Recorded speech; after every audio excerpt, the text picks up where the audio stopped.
exhausted by her pregnancy. If she saw the photos of me sleeping with another woman, I'm not sure if she could have handled it. That's why I almost gave my extortioners the money. But then I thought again. Those were criminals. If I gave them any more money, they would only hurt more people. I've already made enough mistakes. Now it was time to do the right thing. That's why I went to the police and told them everything. Luckily, the criminals that extorted me were amateurs, and it took the police less than a day to catch them. All they had to do was watch a videotape of a camera near the restaurant the woman and I had met. From there, it was easy for the police to figure out where they were living. It turned out that it was a group of 3 people, 1 woman and 2 men.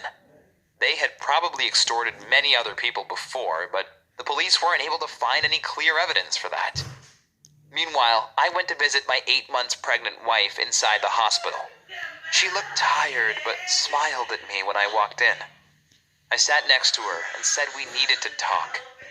I told her I had made a big mistake and asked if she wanted to know about it right now or after the baby was born.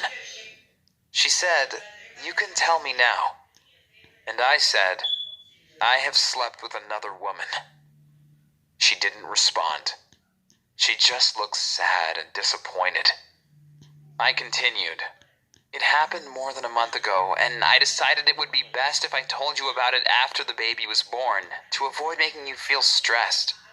But then I was extorted with photos and possibly a video of me sleeping with that woman. That's why I changed my mind and decided to tell you about it now."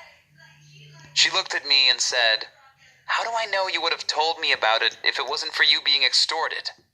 I responded, "I can't prove that to you." And she said, "Right. Had you told me about your mistake immediately, maybe I could have forgiven you. But now I can't ever trust you again." I was crying because I knew she was right. I had betrayed her and then lied to her. She looked at me and said, "It's over between us. I want you to leave my room, go to our house, pack your stuff, and move out." I nodded and just went home. There really is no happy ending to this story. The people that extorted me went to prison for 5 years each. But this story is not about them, but about how I destroyed my family and my life. I still hope my wife will take me back someday, but it probably won't happen.